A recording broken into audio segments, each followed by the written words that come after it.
Hey guys, how's everybody doing again? I thought I would do just a little extra video and show you something a little bit interesting that I picked up recently from the thrift store.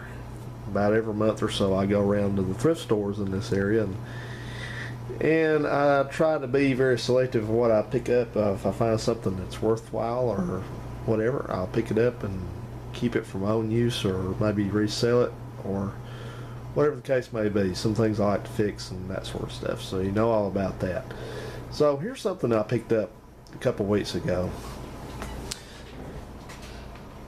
This is probably a late 70s Penske timing light. This is the model number here, 244.2115, and as you see there, it's sold exclusively by Sears, Roebuck and Company, Chicago, Illinois. And this is a metal timing light. This thing is quite heavy and robust, and I've just got finished up polishing this to a mirror-like finish, so it looks really nice. It's in good shape. This originally cost, if I can get the camera to focus there, maybe not, we don't know yet, but it's not too happy about that. I'll just read it to you. It was, now I've got to read it, $33.99 is the price on that. There it is. And so you can, if you want to do the conversion to find out how much that would be these days, you can. I'd say probably north of 60 bucks or so. But like I said, these things were pretty common in the mid to late 70s, I think. And like I said, they're not rare. There's nothing rare about it. But what's mildly unique about this is actually not an inductive timing light. All the timing lights you see these days are the inductive version because, I guess, just for convenience sake. And so we'll take a brief moment to look. This is my new piece of crap offshore timing light that I've had. It's several years old now, but it's one of these Syntec, and you know where that comes from.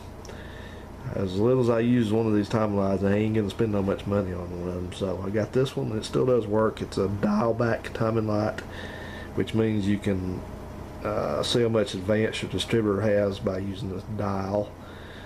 You hook the timing light up, and then you center it on 0, and then put the dial on 0. Then you rev the engine up to about 2,000 RPMs. Of course, your timing mark's gonna move because you have advance into the distributor there in the distributor. So what you do to see how much that advance is at any given RPM, you just start cranking the dial up like 5 or 10 or 15 or 20 till you get the marks to come back to 0 on the balancer. And you look at this thing and determine, that tells you what your total advance is, or at least your mechanical advance or whatever, but it's usually total advance. So I've got this thing taped down so it's at 0 because I don't use that dial back function right now, and I got messed up one day accidentally. Didn't have it on 0, and I couldn't figure out why my timing was so far off. But anyway, the main point of this is an inductive style, and you're all familiar with this. It's got the little clamp goes around the number 1 plug wire. Slide it there, wrap and hang it around that thing. And this one got on the exhaust manifold or something and partially melted it, but it still does work. But that's that. And this thing is, like I said, it's plastic. I can just, I'll pick it up with a couple fingers there. But this sucker here, I don't know how much this thing weighs. Probably 5 pounds or something like that. But what's different about this being a non-inductive timing light, is that it has, actually it's got 2 of these as a matter of fact. How about that? I thought I only had one with it. You have, never mind this spring thing here that's in one of the clamps. That's the adapter. There's 2 adapters with it. I thought there was only one, but this hooks up to the battery like any timing light does, positive and negative, to power it. And then this lead over here has an alligator clamp made into it, and then it has this thing inside the jaws of the clamp, which I've just put in there. And this is like a spring steel little contraption here. It bends around and stuff. Well, the way this works is you take off the number one spark plug wire off the terminal of the distributor cap. Well, you could probably do it at the plug if you wanted to, but I think you're supposed to. No, you couldn't. As a matter of fact, you can't do it at the plug. Never mind. It has to go in the distributor cap.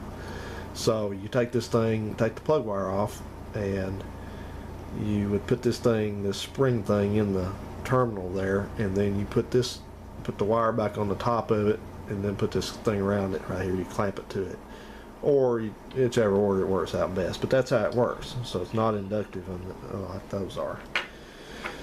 So it actually does have two adapters to it. I'm glad to see that. I think they're the same thing. Now that may be a spark plug in adapter right there, because see how it's so large right there? That may fit on the end of a plug, because that's different from this one. This one doesn't have that. Huh. Okay then, well. So anyway, I'm going to put that in my collection of tools. I'm going to be looking for since I've got a couple cars, 2 or 3 cars now that got points to all distributors in them, I'm going to be looking for a vintage dwell meter to use on this stuff, because that's that's getting to be a lost art as far as setting points and dwell and gap and things like that. Not many people know how to do that anymore, so we've been spoiled by electronics. And if you're wondering about this Penske, what Penske means, I know everybody knows Penske now for trucks. You rent trucks and trailers and things like that, but at that point, back in the 70s and early 80s, I reckon that Penske was one of Sears' house brands. They probably licensed the name, but you know, that's a lot of that goes on now. People sell different things like batteries and stuff. They'll put some different kind of name on it, Polaroid or Panasonic or something like that, who has nothing to do with it. And Penske didn't make this.